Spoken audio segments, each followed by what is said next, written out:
Hello guys, ఈరోజు మీ అందరితోటైతే ఓ ముచ్చటైతే share చేసుకోవాలనుకుంటున్నాను. అదేంటి అని అంటే, మనం కష్టపడి పని చేసే దాంట్లో సిగ్గుపడాల్సిన అవసరం లేదు. సిగ్గుపడే పనులు ఎప్పటికైతే చేయకూడదు.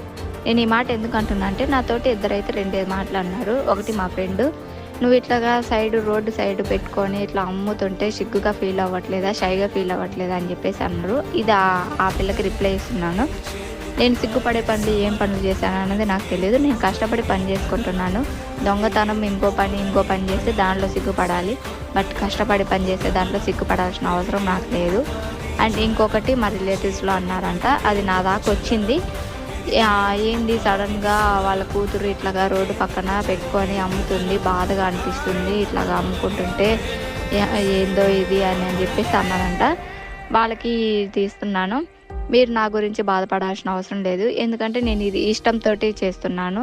నేనేమి దేనికోసమో చేయట్లా. నా ఓన్ ఇష్టంతోటే నేను ఇది స్టార్ట్ చేశాను. మీరు ఇంకా ప్రౌడ్గా ఫీల్ అవ్వండి. ఇట్లాగా పలానా కూతురు ఇట్లాగా ఇన్స్టా స్టార్ట్ చేసింది, యూట్యూబ్ స్టార్ట్ చేసింది, తనకంటూ ఒక ఓన్ బిజినెస్ స్టార్ట్ చేసింది, తనకంటూ ఒక పేరుని క్రియేట్ చేసుకుంది అని చెప్పేసి ఇంకా హ్యాపీగా ప్రౌడ్గా ఫీల్ అవ్వండి. బాధపడాల్సిన అవసరం లేదు. ఇది నా ఎప్పటి నుండో ఉన్న డ్రీము. నాకంటూ ఓన్ బిజినెస్ ఉండాలి, నాకంటూ పేరు ఉండాలి, నేనేంటి అని ప్రూవ్ చేసుకోవాలని. మీరెవరు బాధపడాల్సిన అవసరం లేదు. నా విషయంలో ఎవరు సిగ్గుపడాల్సిన అవసరం లేదు. అంతే గాయస్ ఈరోజుకి. అండ్ ఒకటే మాట, మీరు కష్టపడి పనిచేసే దాంట్లో సిగ్గుపడకండి. సిగ్గుపడే పనులు ఎప్పటికీ చేయకండి. ఒకవేళ చేసినా దాని నుండి బయటకు వచ్చేయండి. Bye guys.